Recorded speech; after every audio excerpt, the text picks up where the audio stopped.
நீங்க தனியா அமைதியா உட்கார முடியுதா? ஃபோன் இல்லாம, மியூசிக் இல்லாம, பீப்புள் இல்லாம, எதுவுமே இல்லாம உட்கார முடியவில்லையா? தற்போதைய சூழலில் அந்த மௌனம் தான் பல பேருக்கு பயமாக இருக்கிறது. நம்ம லைஃப்ல சைலன்ஸை அவாய்ட் பண்றோம்.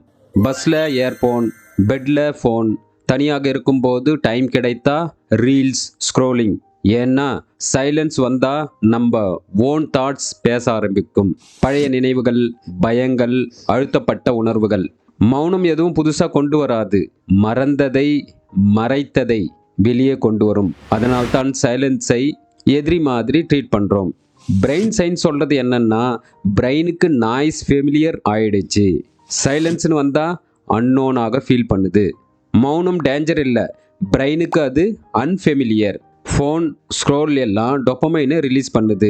ஆனா சைலன்ஸ்ல டொப்பமைன் டிராப் ஆகுது. பிரெயின் திங்க் பண்ணும் சம்திங் மிஸ்ஸிங்.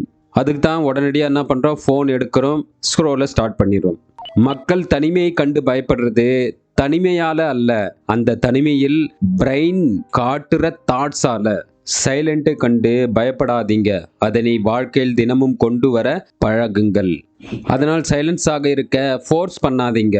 ப்ராக்டிஸ் பண்ண தொடங்க ஃபர்ஸ்ட் டேலியே ஃபோனை ஆஃப் பண்ணிட்டு 10 நிமிஷம் உட்காராதீங்க. பிரெயின் பேனிக் ஆகிடும். Small start 30 seconds silent, eyes close, body relaxed. Next day 40 second, next day 1 minute.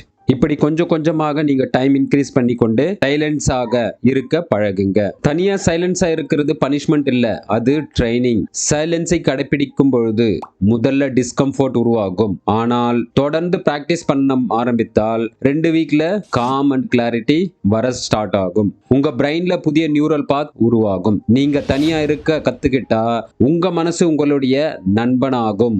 So practice more with silence. இது போன்ற வீடியோகளுக்கு சேனலை சப்ஸ்கிரைப் பண்ணிக்கோங்க. நன்றி நண்பர்களே.